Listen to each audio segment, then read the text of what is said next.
Unfortunately, I think there's still significant holes in the sanctions. And the truth is, people talk about new sanctions.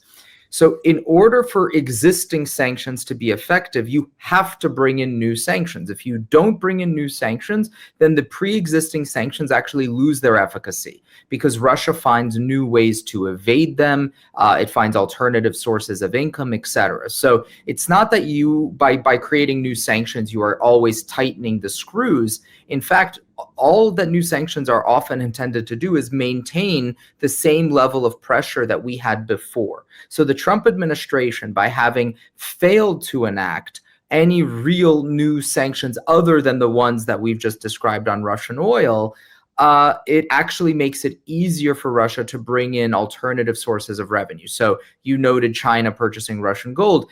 Well, there's an interesting question. Where is Russia getting this gold, right? One of the places that the United States has completely abandoned is the continent of Africa. Well, who finds themselves in Africa? You get a lot of Russians, a lot of Chinese. Of course, the Wagner Group has massive amounts of influence in Africa, quite frankly, just by killing people, by threatening them. But by having abandoned this continent, we have essentially ceded control to Russia and China, which are significantly increasing their respective influences. And of course, Russia is able to get a lot of hard currency from gold and from other natural resources that it's able to take from Africa and bring into Russia. Interesting fact. Putin recently told journalists that Russia's economy is stronger than the EU's. On paper, GDP has grown, but we all know why, because of war spending. Isn't that like taking a huge loan and then claiming you suddenly got rich? Yeah, absolutely. That's exactly what that is. Look, the Russian economy, number one, we can never be confident in the way that it's measured, right? Because there is no free press in Russia. There are no independent agencies in Russia. So the only thing that we get communicated from Russia is exactly that which the Kremlin wants us to see. Now, there are certain parts of the economy which are impossible to hide, right? When things get really bad, you can't just avoid talking about it. But I think that's exactly right. I mean, look, I think Putin has essentially mortgaged Russia's future in order to pay for the conflict of today. And Russia, the Russian people for generations are going to be paying these horrific consequences, not only financial, I mean, of course, financial, because like you said, it's basically taking a huge loan and you cannot indefinitely do this, but also the fact that Russia really is not and cannot be a part of the civilized family of nations so long as it continues waging war not only on its immediate neighbor in the form of Ukraine, but also threatening countries all over the world, right? I mean, this is one of the key messages that my organization, the Renew Democracy Initiative, is trying to get across in the US, that our support for Ukraine is not just a matter of doing what's right, although it is the right thing to do. It is also a matter of defending American interest to ensure that Russia cannot further expand. And so there are those who might call myself, my colleagues, and so forth warmongers. But in fact, the truth is exactly the opposite. We are far more likely to be able to avoid a larger scale war by stopping Putin now, by stopping Putin today, by ensuring that he cannot go past Ukraine. Because if he feels like he has achieved anything resembling victory in Ukraine, then there is nothing stopping him from going after other Western countries, even those in NATO, right? So his logic, I think, is very simple. If we being the West, do not stop Putin's attack on Ukraine, a nation of 45 million people, often called the breadbasket of Europe, then who is to say that we would actually follow Article 5 of NATO and defend Lithuania or Estonia, which are tiny countries that Putin could attack very quickly and overcome probably fairly quickly as well, despite the incredibly courageous defense that I know both of these countries would put up. And so on the one hand, if Putin attacks and we do nothing, that's it. That's the end of NATO. Or if Putin attacks these countries, having under the belief, under the impression that we will do nothing because we did not do nearly enough to support Ukraine, and then we decide, wait a second, we're actually going to follow Article 5 and we are going to defend Lithuania and or Estonia, well, now we are actually in exactly the scenario that many of these quote unquote peaceniks are trying to avoid.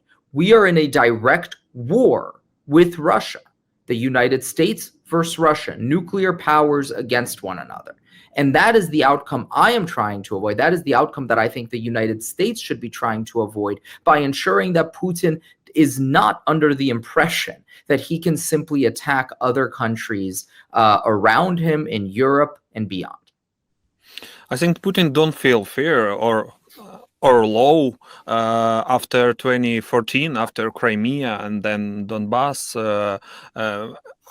or maybe later, earlier. They don't get. We don't have a final result about this, all these problems, and I don't know how we can change it.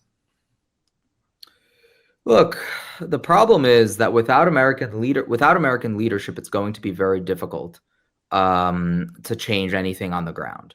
The number one priority right now should be for Ukraine and Europe to work together in order to very clearly demonstrate that they have the capacity to defend the West, even in the absence of American leadership.